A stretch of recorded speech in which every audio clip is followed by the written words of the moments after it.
नमस्कार दोस्तों, आपका स्वागत है हमारे चैनल पर, जहां हम लेकर आते हैं रोमांच और रहस्य से भरी जंगल की सच्ची कहानियां जिम कॉर्बेट की जुबानी। आज हम प्रस्तुत कर रहे हैं मोहान के नरभक्षी बाघ की कहानी का दूसरा भाग, जहां बाघ और शिकारी की यह लड़ाई अब और भी ज्यादा रोमांचक मोड़ लेने वाली है। अगर आपने पहला भाग नहीं देखा है तो उसे जरूर देखिए, लिंक डिस्क्रिप्शन में है। रात के समय अचानक तेज धूल भरी आंधी उठी और उसके बाद जबरदस्त बारिश शुरू हो गई। झोपड़ी की छत इतनी छिद्रों भरी थी कि पानी हर कोने से टपक रहा था। बड़ी मुश्किल से एक ऐसा कोना मिला जहां से कम पानी टपक रहा था। वहीं मैंने अपना कैंप बेड खींच कर रखा और किसी तरह सोने की कोशिश की। सुबह जब आंख खुली तो आसमान एकदम साफ था। रात की बारिश ने गर्मी की चुभन और धूल दोनों को धो डाला था। हर पत्ता और घास की हर नोक सूरज की पहली किरणों में चमक रही थी। अब तक मैं रोज सबसे पहले पास के भैंसे को देखने जाता था, लेकिन आज दिल ने कहा कि क्रम उल्टा किया जाए। मैंने अपने आदमियों को हिदायत दी कि सूरज चढ़ने के बाद ही पास वाले भैंसे को चारा पानी दें और खुद उम्मीदों से भरी आंखों और अपने पुराने भरोसेमंद 450 राइफल को साफ कर तेल लगाकर चकनाकल की सड़क की ओर निकल पड़ा। पिछली शाम जिस लटकती चट्टान के पास से गुजरते हुए मेरे रोंगटे खड़े हो गए थे, आज वहां से गुजरते वक्त जरा भी बेचैनी महसूस नहीं हुई। चूंकि बारिश ने रास्ते की मिट्टी को नरम कर दिया था, मैं बाघ के पंजों के निशान खोजने लगा। काफी आगे जाकर उस गीली जगह पर जहां भैंसा बंधा था, मुझे मिट्टी में बने हुए बाघ के ताजा पगचिन्ह दिखाई दिए। ये निशान बारिश से पहले के थे और रिज की ओर जाते हुए थे। उसी स्थान के पास सड़क के खाई की ओर एक 3 फुट ऊंचा पत्थर है। पिछली बार मैं जब इस रास्ते पर दबे पांव उतरा था, तब उसी पत्थर पर चढ़कर मैंने उस जगह पर नजर डाली थी जहां 40 गज दूर भैंसा बंधा था। अब जब मैंने फिर से पत्थर पर चढ़कर सिर उठाया तो देखा भैंसा वहां नहीं था। यह दृश्य जितना चौंकाने वाला था, उतना ही रहस्यमय भी। मैं नहीं चाहता था कि बाघ शिकार को जंगल में कहीं दूर ले जाए, जहां मुझे जमीन या पेड़ पर बैठकर घंटों इंतजार करना पड़े, जो मेरी खराब हालत वाले गले के लिए नामुमकिन था। इसलिए मैंने भैंसे को 1 इंच मोटी रस्सी की 4 परतों से बांधा था। फिर भी बाघ उसे घसीट कर ले गया।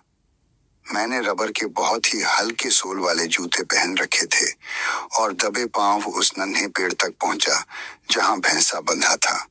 जमीन पर जांच से साफ हुआ कि भैंसे की हत्या बारिश से पहले हो चुकी थी, लेकिन उसे बारिश रुकने के बाद घसीट कर ले जाया गया था, वो भी बिना खाए। 4 में से 3 रस्सियां बाघ ने कुतर दी थीं और चौथी को तोड़ दिया था। आमतौर पर बाघ रस्सियां नहीं चबाते, लेकिन इस बार कुछ अलग हुआ था।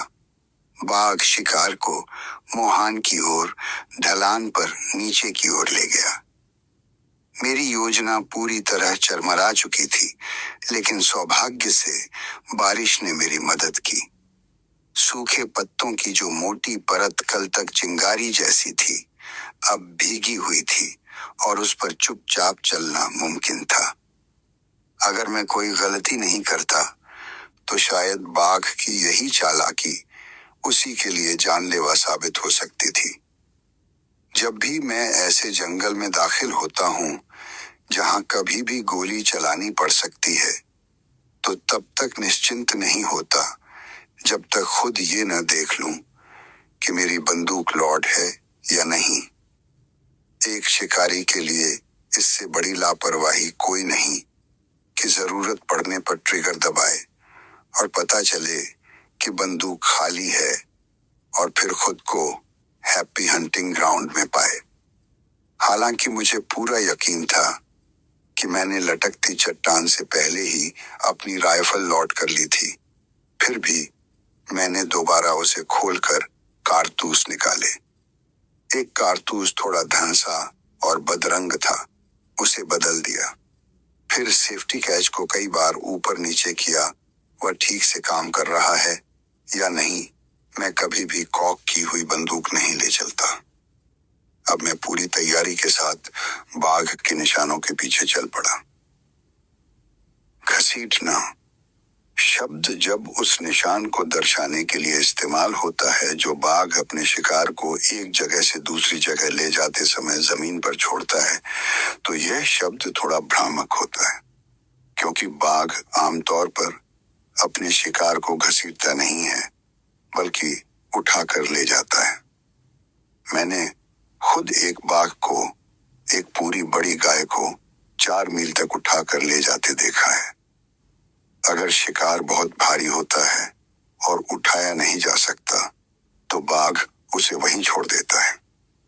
शिकार को ले जाते वक्त अगर उसका कोई हिस्सा जमीन से घिसटता है, तो वह ड्रैग मार्क बनाता है, जो कभी स्पष्ट होता है और कभी हल्का। यह इस पर निर्भर करता है कि बाघ शिकार को कैसे पकड़े हुए है।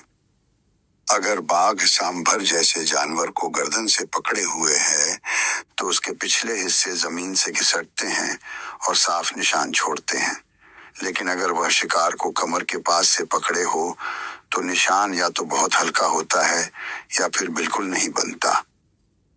इस घटना में बाघ ने भैंसे को गर्दन से पकड़ा था, जिससे उसके पिछले हिस्से जमीन पर घिसटते हुए एक साफ ड्रैग मार्क छोड़ रहे थे, जिसे पहचानना आसान था। करीब 100 गज तक बाघ पहाड़ी के ढलान पर तिरछा चलता रहा, जब तक वह एक खड़ी मिट्टी की दीवार तक नहीं पहुंचा। यहाँ चढ़ने की कोशिश में वह फिसल गया और शिकार उसके मुंह से छूटकर 30 से 40 गज नीचे लुढ़कता चला गया, जब तक एक पेड़ से नहीं टकराया। फिर बाघ ने शिकार को कमर से पकड़ा और आगे ले जाने लगा। अब सिर्फ एक पैर कभी कभी जमीन से छूता था, जिससे निशान बहुत हल्के हो गए थे। लेकिन सौभाग्य से बरसात में भीगी पत्तियों और ब्रैकन, जंगल की एक किस्म की झाड़ी की परत के कारण इन निशानों को पहचानना ज्यादा मुश्किल नहीं था। गिरने के बाद बाघ ने अपना दिशाबोध भी खो दिया था। पहले वह 200 गज दाएं गया, फिर 100 गज सीधा नीचे, जहां उसे घने बांस रिंगाल का जंगल मिला। उसे पार करने में काफी मशक्कत करनी पड़ी।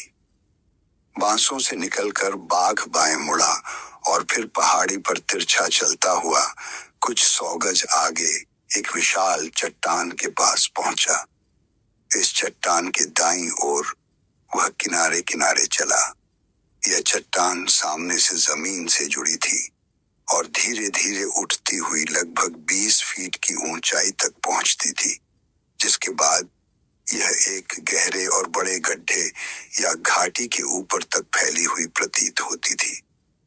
अगर इस चट्टान के नीचे कोई गुफा होती, तो संभवतः बाघ ने अपने शिकार को वहीं छुपाया होता। इसलिए मैंने ड्रैग मार्क को छोड़कर चट्टान पर कदम रखा और बहुत सावधानी से आगे बढ़ा, हर एक गज जमीन को ध्यान से देखते हुए अपने आगे, नीचे और दोनों तरफ। लेकिन जैसे ही मैं चट्टान के किनारे पहुंचा और नीचे झांका, मेरी उम्मीद टूट गई। नीचे कोई गुफा नहीं थी, बल्कि ढलान तेजी से ऊपर उठती हुई सीधी चट्टान से मिल रही थी। जहां मैं किसी छिपी हुई मांद की आशा कर रहा था, वहां कुछ भी नहीं था। जिस चट्टान पर मैं खड़ा था, वहां से घाटी और उसके चारों ओर फैले जंगल का स्पष्ट दृश्य दिखाई दे रहा था। और सबसे बड़ी बात, यह जगह नरभक्षी के हमले से अपेक्षाकृत सुरक्षित भी थी। मैं वहीं बैठ गया। जैसे ही बैठा, मेरी नजर नीचे लगभग 40-50 गज की दूरी पर घनी झाड़ियों के बीच लाल सफेद रंग की किसी चीज पर पड़ी। जब आप जंगल में बाघ की तलाश कर रहे होते हैं तो कोई भी लाल चीज आपकी आंखों को बाघ सी ही लगती है। यहाँ तो मुझे सिर्फ लाल रंग ही नहीं बल्कि धारियां भी दिखाई दी, यानी मेरी पहली सोच यही थी, बाघ है। करीब 1 मिनट तक मैं उसे एकटक देखता रहा। फिर जैसे कोई जादुई तस्वीर अचानक अपनी असली शक्ल दिखा देती है, मुझे एहसास हुआ कि वह बाघ नहीं बल्कि उसका शिकार था। जो लाल दिखाई दे रहा था वह ताजा खून था, और जो धारियां थीं वो पसलियां थीं जिनकी खाल बाघ नोच चुका था। मैं शुक्रगुजार था कि उस 1 मिनट तक मैंने गोली नहीं चलाई। ऐसा ही एक हादसा मेरे एक दोस्त के साथ हुआ था। उसने जोश में आकर 2 गोलियां शिकार पर दाग दी, यह सोचकर कि बाघ है। वह दरअसल मचान लगाने वाला उसका शिकार था। सौभाग्य से उसके दोनों साथी जो झाड़ी के पीछे खड़े थे बाल बाल बच गए। जब कोई बाघ जिसे किसी ने परेशान न किया हो अपने शिकार को खुले में छोड़ देता है तो यह लगभग तय होता है कि वो आसपास ही झाड़ियों में छिपा है गिद्धों और सियारों से शिकार की हिफाजत के लिए। इसलिए बाघ दिखा नहीं, इसका मतलब ये नहीं कि वो था ही नहीं। बाघ अक्सर मक्खियों से परेशान होकर एक ही जगह ज्यादा देर नहीं रुकते। इसलिए मैंने तय किया कि मैं वहीं बैठा रहूं और हरकत का इंतजार करूं। लेकिन तभी मेरे गले में खुजली शुरू हो गई। लैरिंजाइटिस से मैं पूरी तरह उबरा नहीं था और यह जलन बढ़ती ही जा रही थी, इतनी कि अब खांसना जरूरी हो गया। मैंने सांस रोकने, थूक निगलने जैसे उपाय आजमाए जैसे हम चर्च या जंगल में करते हैं, लेकिन कोई राहत नहीं मिली। बात अब या तो खांसो या फट जाओ जैसी हो चुकी थी। आखिरकार मैंने एक आखिरी चाल चली, लंगूर की चेतावनी पुकार की नकल। इस पुकार की नकल करना आसान नहीं होता। एक अजीब सी खोक खोक खोक की आवाज जो थोड़ी थोड़ी देर में दोहराई जाती है और अंत में खोको रर्र जैसी गूंज के साथ खत्म होती है। हमारे पहाड़ी जंगलों के लंगूर बाघों को देखकर अक्सर ये आवाज करते हैं। शायद ये एकमात्र आवाज थी जिसे बाघ रोजाना सुनता आया होगा और इसीलिए उसे इससे कोई फर्क नहीं पड़ा होगा। मेरी यह नकल बहुत प्रभावशाली नहीं थी, लेकिन इससे मेरा गला जरूर ठीक हो गया और यही इस वक्त सबसे जरूरी था। उसके बाद मैं आधे घंटे तक उसी चट्टान पर बैठा रहा, हर तरफ नजरें दौड़ाता रहा, जंगल की खामोशी में किसी हलचल या संकेत की टोह लेता रहा। जब पूरी तरह आश्वस्त हो गया कि मेरी दृष्टि के दायरे में बाघ कहीं नहीं है, तब मैं धीरे से चट्टान से नीचे उतरा और अत्यंत सावधानी के साथ शिकार की ओर बढ़ा। मुझे अफसोस है कि मैं आपको यह नहीं बता सकता कि एक पूर्ण वयस्क बाघ एक बार में कितना मांस खा सकता है, लेकिन एक अंदाजा आप तब लगा सकते हैं जब मैं कहूं कि बाघ 2 दिनों में एक पूरा सांभर खा जाता है और 3 दिनों में एक भैंसा, और शायद चौथे दिन के लिए थोड़ा सा नाश्ता बचा रह जाए। जिस भैंसे को मैंने बांधा था वह पूरी तरह वयस्क तो नहीं था, लेकिन छोटा भी नहीं था, और बाघ ने उसका लगभग आधा हिस्सा खा लिया था। इतना भारी भोजन करने के बाद मैं निश्चिंत था कि वह ज्यादा दूर नहीं गया होगा। जमीन अभी भी भीगी हुई थी और कुछ घंटों तक ऐसी ही रहने वाली थी, इसलिए मैंने तय किया कि पता लगाऊं वह किस दिशा में गया है और अगर मौका मिले तो दबे पांव पीछा करूं। शिकार के पास कई तरह के पद चिन्हों की उलझन थी, लेकिन जैसे जैसे मैं घेरे बनाता हुआ बाहर की ओर गया, मुझे वह निशान मिल गया जो बाघ ने वहां से जाते वक्त छोड़ा था। नरम पंजों वाले जानवरों के निशान खोज पाना थोड़ा कठिन होता है, लेकिन वर्षों के अभ्यास से यह काम वैसा ही सहज हो गया है जैसे कोई शिकारी कुत्ता गंध पकड़ता है। मैं उतनी ही खामोशी और सावधानी से चल रहा था जितना कोई परछाई चलती है। मुझे विश्वास था कि बाघ कहीं पास ही है। 100 गज चलने के बाद मैं एक समतल जगह पर पहुंचा जो 20 फुट चौड़ी थी, और वहां छोटी छोटी घास फैली हुई थी जिनकी जड़ों से भीनी भीनी खुशबू आती है। इसी घास पर बाघ लेटा था। उसका पूरा शरीर जहां लेटा था, उसकी छाप जमीन पर साफ दिख रही थी। जैसे ही मैं उस छाप को देखकर बाघ के आकार का अंदाजा लगाने लगा, मैंने देखा कि कुछ कुचली हुई घास की पत्तियां धीरे धीरे सीधी हो रही हैं। यह इस बात का संकेत था कि बाघ अभी अभी वहां से गया है, शायद 1 या 2 मिनट पहले। अब आपको इस इलाके की बनावट का अंदाजा इस तरह मिलेगा। बाघ ने शिकार को उत्तर दिशा से घसीट कर लाया था, फिर पश्चिम की ओर चला गया। वह चट्टान जहां मैं बैठा था, शिकार की जगह, और जहां मैं अब खड़ा था, ये तीनों एक त्रिकोण बनाते थे जिसमें एक भुजा 40 गज और बाकी दोनों 100 गज लंबी थी। पहली सोच तो यही हुई कि बाघ ने मुझे देख लिया होगा और भाग गया होगा, लेकिन जल्दी ही मुझे समझ आ गया कि न चट्टान और न ही शिकार वाली जगह से घास का यह टुकड़ा दिखाई देता है। और जब मैंने उसका पीछा करना शुरू किया, तब तक वह चला गया था, यानी उसने मुझे नहीं देखा था। फिर सवाल उठा, वो अपनी आरामदायक जगह क्यों छोड़ गया?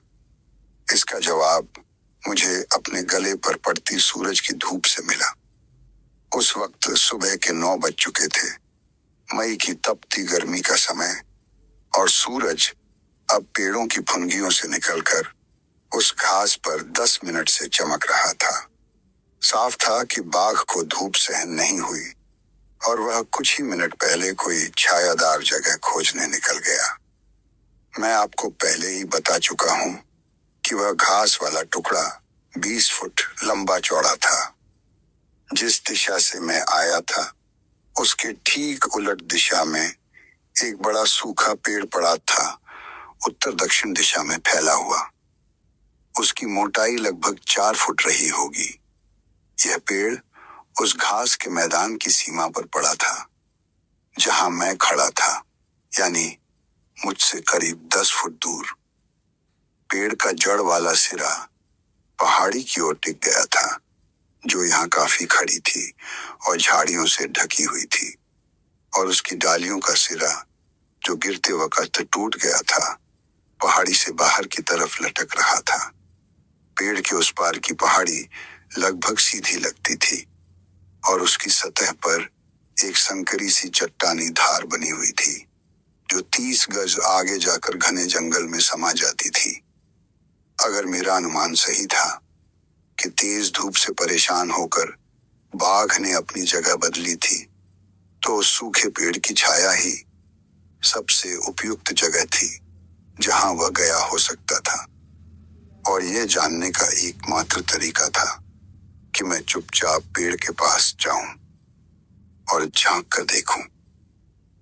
उसी क्षण एक पुरानी याद दिमाग में कौंधी, एक कार्टून जो मैंने पंच मैगजीन में वर्षों पहले देखा था। उसमें एक शिकारी अफ्रीका में शेर की तलाश में निकला था। जैसे ही वो एक चट्टान के पास से गुजरा, उसने ऊपर देखा और सामने था अफ्रीका का सबसे विशालकाय शेर, सीधे उसकी आंखों में झांकता हुआ। उस तस्वीर के नीचे लिखा था, जब शेर की तलाश में निकलो तो पहले तय कर लो कि सच में उसे देखना भी चाहते हो या नहीं। फर्क बस इतना था कि वहां शिकारी ऊपर देखकर शेर को देख रहा था और मैं नीचे झांककर बाघ को देखने वाला था, बशर्ते वो पेड़ के उस पार छुपा हो। बाकी परिस्थिति लगभग वैसी ही थी। अब मैं बेहद सावधानी से घास पर अपने पैरों को एक एक इंच आगे सरकाते हुए उस पेड़ की ओर बढ़ने लगा।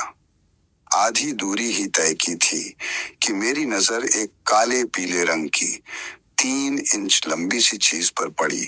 वो चट्टानी धार दरअसल बाघों द्वारा इस्तेमाल की जाने वाली पगडंडी थी। 1 मिनट तक मैं उसे बिना पलक झपकाए घूरता रहा और फिर मुझे यकीन हो गया कि यह बाघ की पूंछ का सिरा है। अगर पूंछ का सिरा मेरी ओर है तो इसका मतलब बाघ का सिर सामने की ओर होगा, यानी मेरी दिशा में। और वो पतली सी चट्टानी धार मुश्किल से 2 फुट चौड़ी थी। ऐसे में बाघ जरूर दुबका हुआ था। बस इंतजार कर रहा था कि मैं जैसे ही पेड़ के पीछे से झांकूं, वो झपट पड़े। पूंछ मुझसे 20 फुट दूर थी और यदि बाघ क्राउचिंग पोजीशन में था तो उसकी कुल लंबाई 8 फुट मानी जाए। मतलब उसका सिर मुझसे केवल 12 फुट दूर था। लेकिन जब तक मैं और नजदीक नहीं जाऊंगा तब तक मैं उसके शरीर का इतना हिस्सा नहीं देख पाऊंगा कि एक निर्णायक गोली चला सकूं। और मुझे यकीन था कि अगर जिंदा लौटना है तो पहली गोली ही ऐसी होनी चाहिए जो उसे वहीं रोक दे। और तभी पहली बार मुझे अफसोस हुआ कि मेरी बंदूक बिना कॉक किए होती है।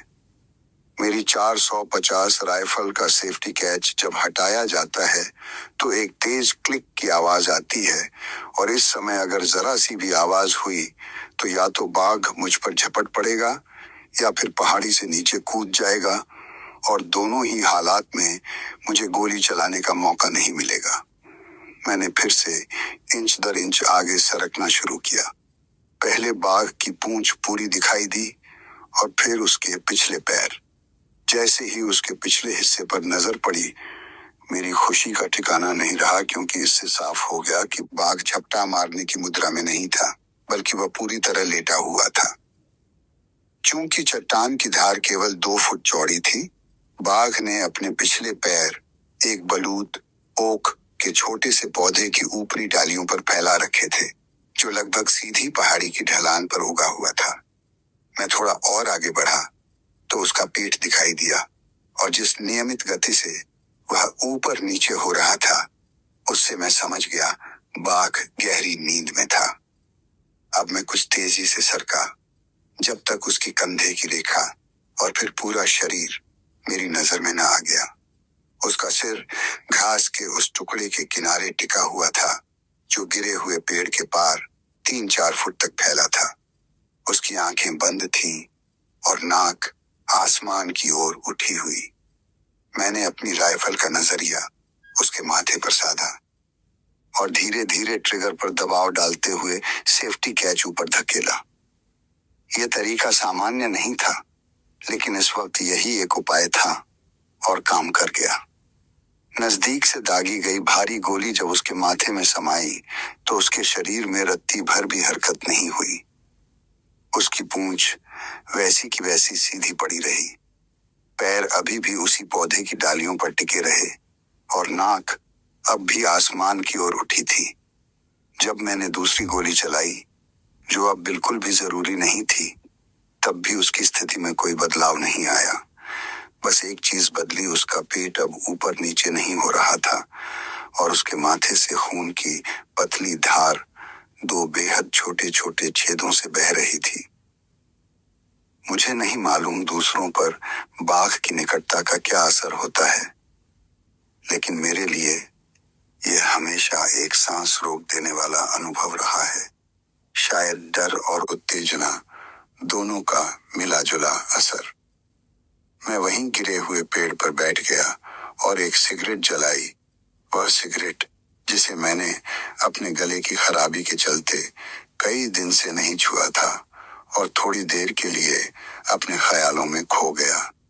हर वह कार्य जो सफलता से पूरा होता है एक संतोष छोड़ता है और यह अनुभव भी उससे अलग नहीं था।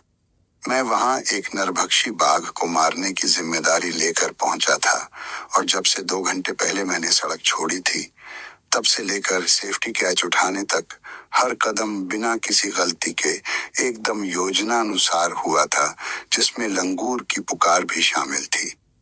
इसमें एक अजीब सा संतोष था, वैसा जैसा कोई लेखक तब महसूस करता है जब वह अपनी कहानी के आखिरी पन्ने पर समाप्त लिखता है और जानता है कि उसकी कहानी एक एक चरण वैसी ही आगे बढ़ी जैसी उसने सोची थी।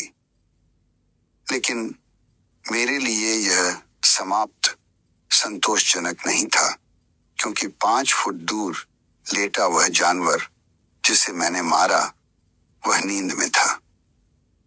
मैं जानता हूं कि मेरे निजी भावनाओं का शायद दूसरों के लिए कोई खास महत्व नहीं है, लेकिन यह ख्याल मन में आता है कि शायद आप भी सोचें कि यह शिकार कुछ खेल भावना के विपरीत था। अगर ऐसा है तो मैं आपको वही तर्क देना चाहूंगा जो मैंने खुद को दिए, इस उम्मीद में कि शायद आपको वे मुझसे ज्यादा संतोषजनक लगे। पहला, यह बाघ नरभक्षी था और इसका मारा जाना जिंदा रहने से कहीं बेहतर था। दूसरा, इसलिए इससे कोई फर्क नहीं पड़ता कि वह सोते हुए मारा गया या जागते हुए। तीसरा, अगर मैंने बाघ के हिलते हुए पेट को देखकर वहां से लौटने का फैसला किया होता और बाद में वह किसी इंसान को मारता, तो उसका नैतिक दायित्व मुझ पर होता। ये सारे तर्क मजबूत थे और शायद आप भी मानेंगे कि मैंने जो किया वह उचित था। फिर भी यह अफसोस मन में रह ही गया कि मैंने डर से या शायद मौके के हाथ से निकल जाने की आशंका से या इन दोनों वजहों से मिलाकर उस सोते हुए जानवर को जगाकर उसे मुकाबले का मौका नहीं दिया। खैर, बाघ अब मर चुका था और अगर मेरी ट्रॉफी को घाटी में गिरने से बचाना था तो ज्यादा देरी किए बिना उसे वहां से हटाना जरूरी था। राइफल, जिसकी अब कोई जरूरत नहीं थी, मैंने सूखे पड़े पेड़ के सहारे टिकाई और पहाड़ी रास्ते पर चढ़ गया। खेतों के पास मोड़ पर पहुंचकर मैंने हाथों से मुंह बनाकर जोर से कोई की पुकार लगाई, जो पहाड़ियों और घाटियों में गूंज उठी। मुझे पुकार दोहराने की जरूरत नहीं पड़ी। मेरे आदमियों ने पहली ही 2 गोलियों की आवाज सुन ली थी जब वे पहले भैंसे को देखने के बाद लौट रहे थे। वे तुरंत झोपड़ी लौटे और जितने भी गांव वाले बुलाए जा सकते थे उन्हें साथ ले आए। अब मेरी आवाज सुनकर सब लोग उधम मचाते हुए मेरी ओर दौड़ते चले आए। रस्सियां और कुल्हाड़ी मंगवाई गईं और फिर मैं सभी को लेकर वापस चट्टान की ओर गया। जब बाघ को मजबूती से रस्सियों से बांध दिया गया तो सभी ने मिलकर उसे खींच खींच कर चट्टान से उतारा और गिरे हुए पेड़ को पार कराकर उसे घास के मैदान तक लाया। यहाँ मैं उसे खाल उतारने की तैयारी कर ही रहा था कि गांव वालों ने हाथ जोड़कर मुझसे विनती की, साहब, अभी नहीं, कृपया इसकी खाल मत उतारिए। हमारे गांव की औरतें और बच्चे वर्षों से इस नरभक्षी के डर में जीते आए हैं।